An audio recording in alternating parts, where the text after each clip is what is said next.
business being in office.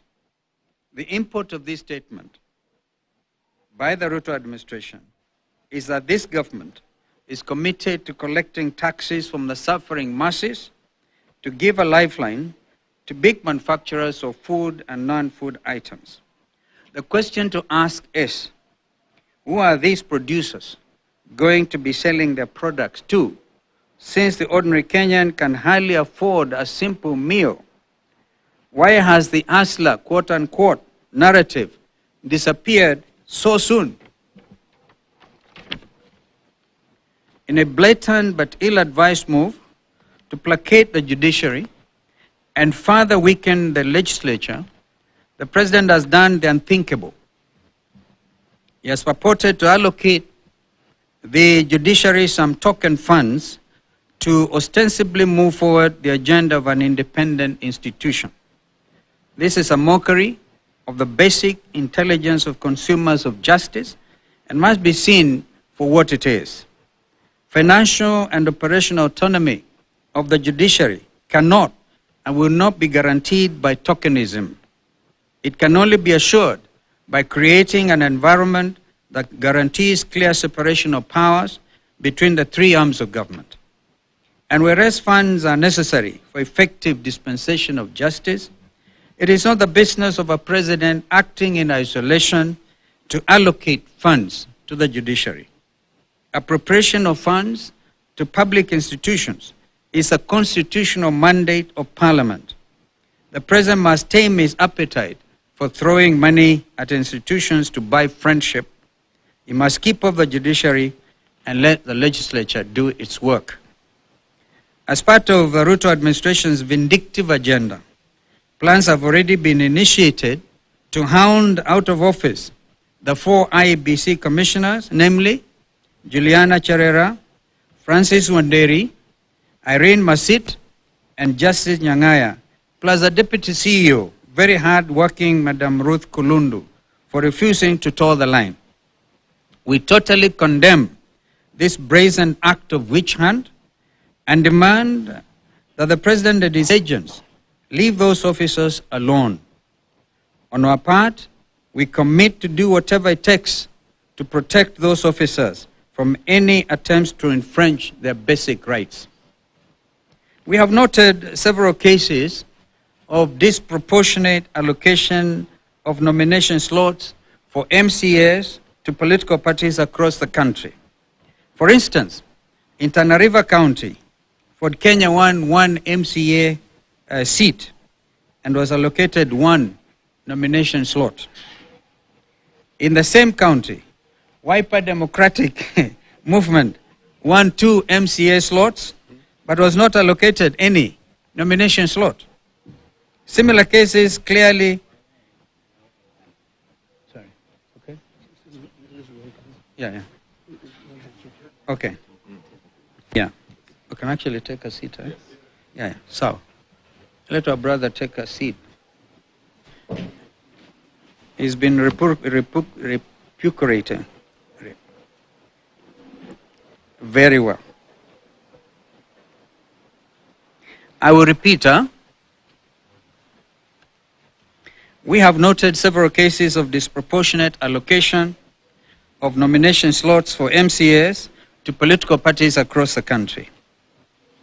For instance, in Tana River County, Ford Kenya won 1 MCA seat and was allocated 1 nomination slot.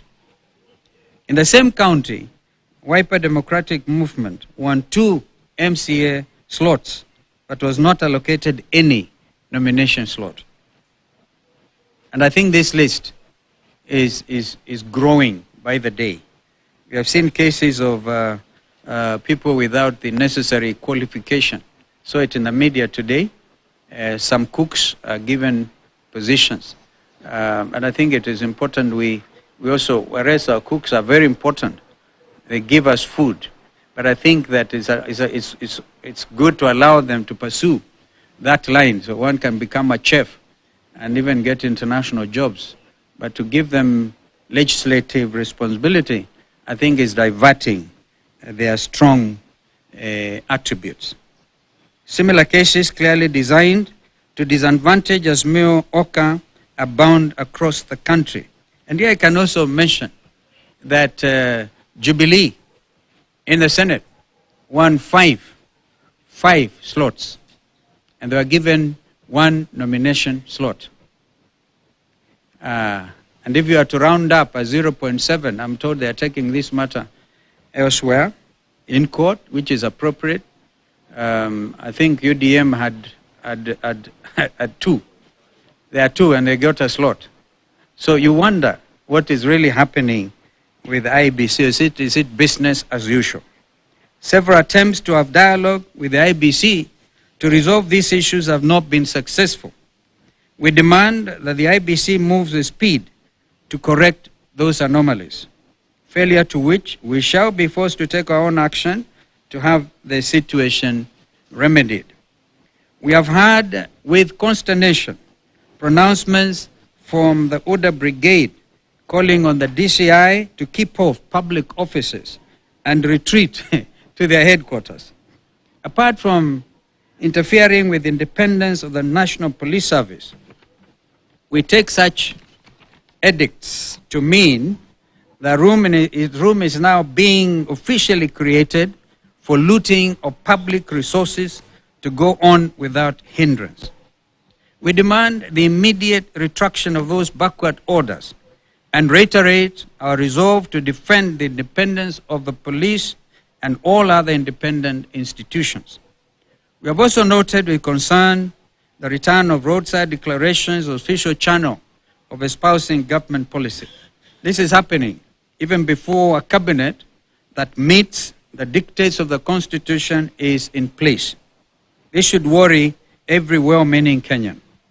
Finally, let it be known to all and sundry, the leaders in Azimio Oka are not interested in any jobs whatsoever from the executive.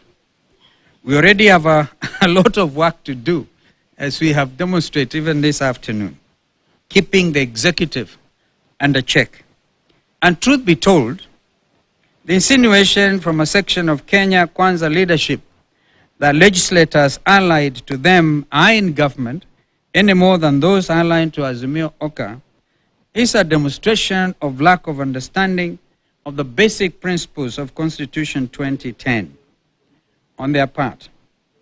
The legislature is an arm of government, and all legislators have a constitutional mandate to oversight the executive arm of government.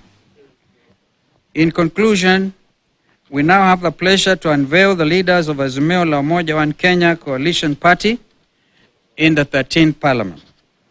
At the level of the National Assembly, we announce the leader of majority as Honorable Opio Wandai. We announce Deputy Leader of Majority, Honorable Robert Mbui. The Chief Whip, Honorable Junet Mohamed.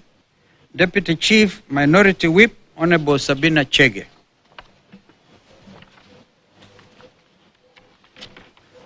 At the Senate, because we recognize we are down by only one senator, the Leader of Minority is Honorable Stuart Mazayo, Senator for Kilifi, and Deputy Leader of Minority, Honorable Enoch Wambua.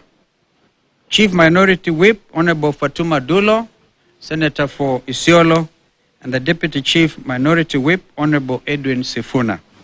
Thank you, and may God bless Kenya.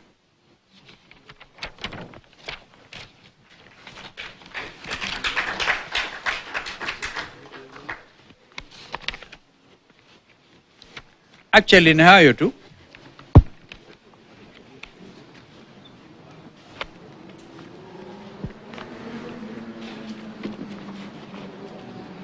Thank you.